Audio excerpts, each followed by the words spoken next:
Diagnosis of arrhythmias. There will be separate videos explaining each type of arrhythmia. But the purpose of the current video is to have a mental map that facilitates rapid diagnosis of the most famous arrhythmias that you will encounter in your daily medical practice.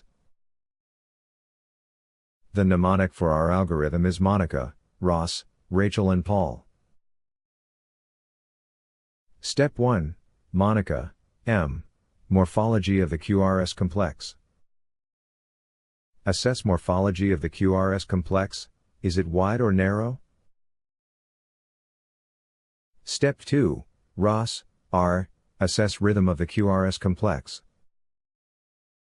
Assess rhythm. Is it regular or irregular? Step 3. Rachel, R. Rate of ventricular beating. Assess rate. Is there tachycardia or not? Step 4. Paul, P. P wave. Assess P wave. It should be upright and lead 2 in normal sinus rhythm. Each QRS should be preceded by a P wave with fixed PR interval. After these 4 steps, we may be faced with different scenarios, which are normal sinus rhythm, narrow complex tachycardia, wide complex tachycardia, or something else. The first scenario is very simple, the normal sinus rhythm. ECG features of normal sinus rhythm. Regular rhythm at a rate of 60 to 100 beats per minute, or age-appropriate rate in children. Each QRS complex is preceded by a normal P wave. P wave is upright in lead 2. The PR interval remains constant. QRS complex is less than 100 milliseconds wide, unless coexistent interventricular conduction delay present. If the rate is more than 100, the diagnosis is sinus tachycardia. If the rate is less than 60, the diagnosis is sinus bradycardia.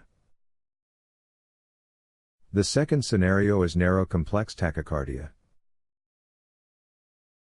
This can be subdivided into narrow complex tachycardia with regular rhythm and narrow complex tachycardia with irregular rhythm. Let's start with narrow complex tachycardia with regular rhythm. Focus on step 4, assess Paul, P. P wave. In narrow complex tachycardia with regular rhythm, the P wave has 3 possibilities. A. If P wave is absent, the diagnosis is paroxysmal supraventricular tachycardia.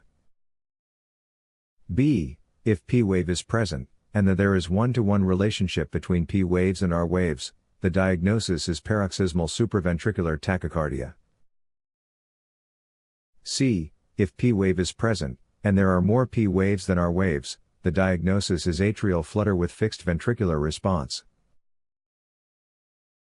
Now, let's repeat step 4 with the narrow complex tachycardia with irregular rhythm. Once again assess Paul, P. P wave.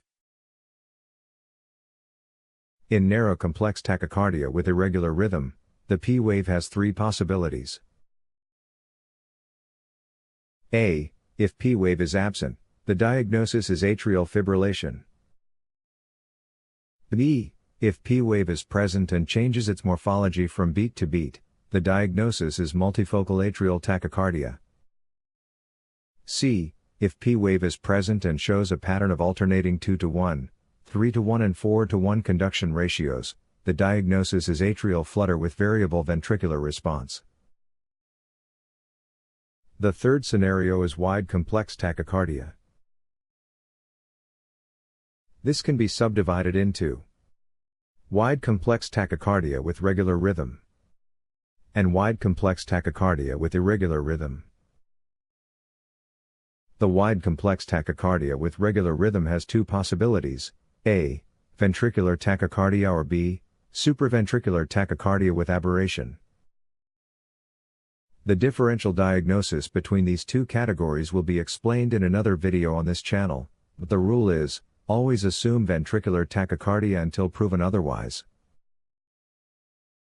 The wide complex tachycardia with irregular rhythm has 2 possibilities: A torsade de pointes, or B, atrial fibrillation with aberration.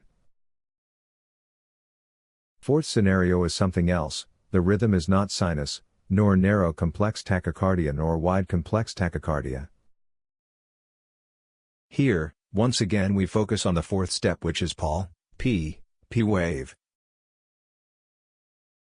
A. If P wave is absent, go back to step 2, assess ROS, R, rhythm. 1.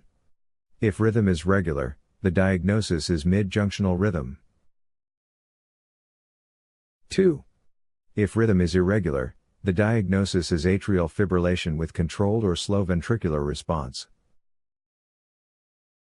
B. If P wave is present and negative in lead 2, the diagnosis is junctional rhythm. 1. If P wave precedes the QRS, it is upper junctional rhythm. 2. If P wave follows the QRS, it is lower junctional rhythm.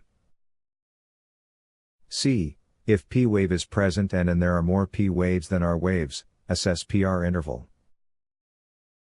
1. If PR interval is constant, the diagnosis is Mobitz type 2. 2.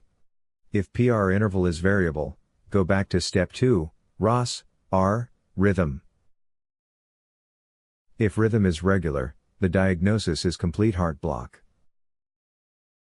If rhythm is irregular, the diagnosis is Mobitz type 1. If you enjoyed the video, please support us by subscribing to our channel and give us thumbs up. Thank you and see you soon.